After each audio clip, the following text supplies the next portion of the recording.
আসসালামু আলাইকুম প্রিয় ফুটবল ফ্যান্স। ইউরোপীয় ফুটবলের রাজত্ব দখলের লড়াই এখন তুঙ্গে। একদিকে বায়ার্ন এবং পিএসজির গুলের সুনামি, অন্যদিকে আর্সেনাল এবং অ্যাটলেটিকো মাদ্রিদের জমাট বাঁধার রক্ষণ। পরিসংখ্যানের পাতা বলছে এবারের লড়াইটা কেবল জেতার নয়, বরং প্রতিপক্ষকে গুড়িয়ে দিয়ে শ্রেষ্ঠত্ব প্রমাণের। আজ আমরা সেমিফাইনালের সেই 4 দলের পাওয়ার র্যাঙ্কিংয়ে কে এগিয়ে সেটাই পোস্টমর্টম করব। কার শক্তিতে আছে ট্রফি জয়ের ভারত এবং কারাই বা পরিসংখ্যানকে টেক্কা দিয়ে যাবে বাকিদের। চলুন সরাসরি ঢুকে পড়ি ইউরোপীয় ফুটবলের এই টান টান উত্তেজনায়। ট্রফি জয়ের সামর্থ্যে প্রতিটা দলই এখন নিজেদের সেরা ফর্মে রয়েছে। বায়ার্ন মিউনিখ বর্তমানে একটি নিখুঁত গোল মেশিন, তাদের হ্যারি কেন 12 গোল করে ফরওয়ার্ড লাইনের ফর্মের তুঙ্গে রয়েছে, আর মাইকেল ওলিসে 8টি অ্যাসিস্ট করে র্যাঙ্কিংয়ের টপার।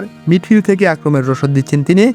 এছাড়া লুইস ডিয়াজের ডিবলিং এবং কিম মিনজের বুদ্ধিদীপ্ত ডিফেন্স বায়ার্নকে এক অপ্রতিরোধ্য শক্তিতে রূপান্তর করেছে। অন্যদিকে অ্যাটলেটিকো মাদ্রিদ প্রমাণ করেছে যে কেবল আক্রমণ নয়, বরং রক্ষণ দিয়েও যুদ্ধ করা যায়, রক্ষণ দিয়ে যুদ্ধ করেও জয়লাভ করা যায়। 223টি ট্যাকল এবং 572টি বল রিকভারি দিয়ে ইতিহাসে গড়েছে।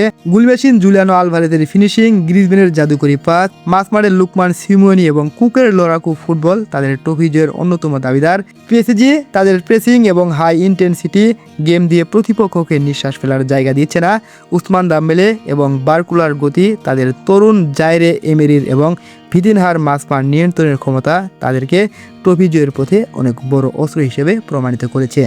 এছাড়াও রয়েছেন আর্সেনাল। গোল কিছুটা কম করলেও এই দলটি জানে কিভাবে নিজেদের দল সুরক্ষিত রাখতে হয়।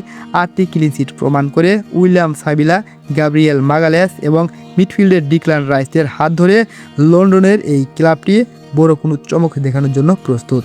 সব পরিসংখ্যান আর মাঠের প্রভাব বিশ্লেষণ করে আমাদের আজকের পাওয়ার র্যাঙ্কিং দাঁড়িয়েছে এমন যে নাম্বার 4-এ থাকছে আর্সেনাল।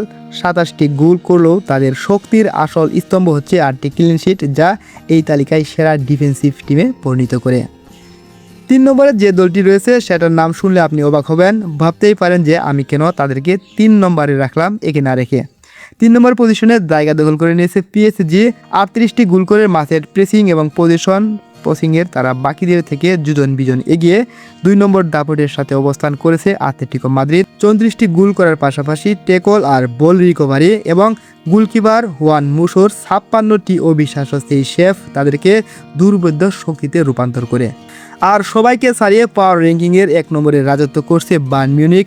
38টি গোল, হ্যারি কেনের ব্যক্তিগত নৈপুণ্য এবং ওলিসের সৃজনশীলতাকে বায়ার্ন মিউনিখকে বর্তমানের ইউরোপের সবচেয়ে ভয়ঙ্কর অ্যাটাকিং ফোর্স হিসাবে প্রতিষ্ঠিত করেছে।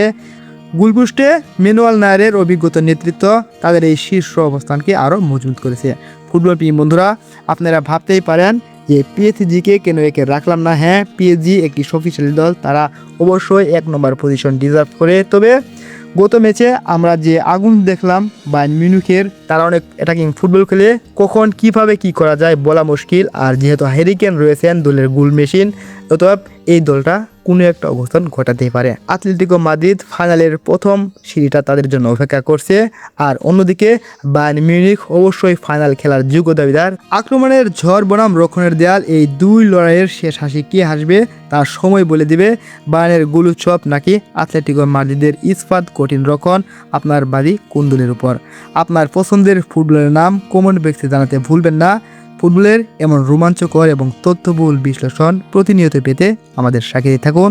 আজকের মতো এখানেই বিদায় নিচ্ছি, দেখা হবে পরের ভিডিওতে। ধন্যবাদ সবাইকে, আসসালামু আলাইকুম।